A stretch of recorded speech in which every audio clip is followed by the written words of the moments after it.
Bienvenue à la première capsule sur les lois des logarithmes. Donc, la première chose qu'on va faire pour bien comprendre les logarithmes, c'est de regarder la définition. On va la regarder à travers un premier exemple. Donc, si j'ai 2 exposant x égale à 16 et que je souhaite résoudre cette équation. Donc, on sait que ce que je cherche, c'est l'exposant ici.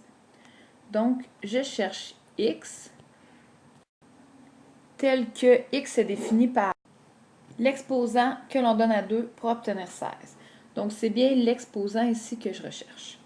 Donc, on peut tout de suite comprendre que lorsqu'on parle de logarithme, on parle de recherche d'exposants.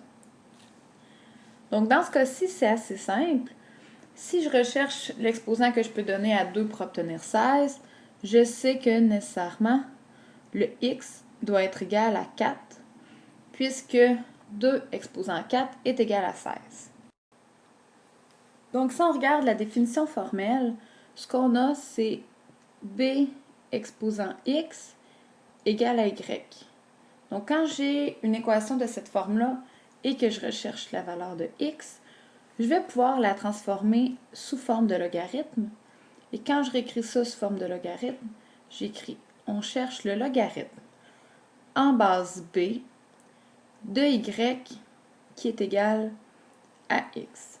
Donc, il faut bien faire attention de faire correspondre les bons éléments. Donc, le b ici représente la base de l'exposant. Il devient la base du logarithme. Le x, qui est la valeur de l'exposant que je recherche, va être égal à la solution du logarithme. Et ensuite, la solution de l'exposant va être égale au terme à l'intérieur du logarithme. Donc, si je voudrais réécrire ça en mots, il faut toujours se rappeler qu'est-ce qu'on cherche. Donc, on cherche le x. Et qu'est-ce que le x? Le x, c'est l'exposant que l'on donne à b pour obtenir y. Donc, on peut faire un autre exemple ensemble. Si j'ai 5 exposant x égale à 25, pour résoudre ça, je peux transformer les qualités sous forme de logarithme.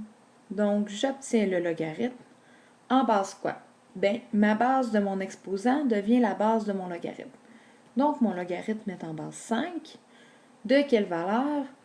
On a dit le y ici, qui est la réponse de l'exposant, devient la valeur à l'intérieur du logarithme. Donc, je vais faire la même chose. Je vais obtenir le log en base 5 de la valeur 25. Et ça va être égal à mon x. Maintenant, quel est le logarithme en base 5 de 25? Bien, je peux voir que c'est nécessairement 2. Parce que si je mets 5 à la 2, ça va être égal à 25. Donc, x égale à 2 est la solution de mon équation. Donc, les équations, je peux toujours les regarder à la fois sous forme de logarithme ou sous forme d'exposant.